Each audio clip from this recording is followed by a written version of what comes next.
বাংলাদেশের কম বেশি প্রত্যেকটা ঘরেই এই জিনিসগুলো পাওয়া যায়। এই জিনিসগুলা খায় না এমন লোক বাংলাদেশে খুব কমই পাওয়া যায়। আপনারা কি জানেন আসলে এই জিনিসগুলা তৈরি কিভাবে বা কোথা থেকে এটা তৈরি হয় বা এর গাছই বা কোথায় চাষ করা হয়? এটা আসলে আপনারা জানেন না। তাই আমি আজকে এই ভিডিওটা করলাম আপনাদেরকে দেখানোর জন্য। আর এই গাছগুলোর পিছনে আসলে অনেক পরিশ্রম হয়ে থাকে।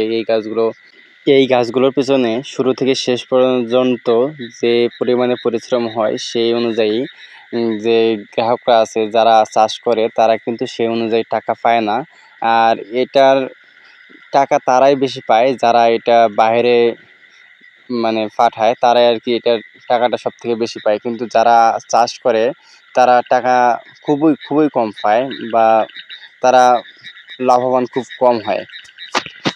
আর এটা হচ্ছে সিগারেট, যেটা বাংলাদেশের প্রত্যেকটা ঘরের মানুষ খেয়ে থাকে। আর খায় না এরকম মানুষ খুব কমই পাওয়া যায় বাংলাদেশে।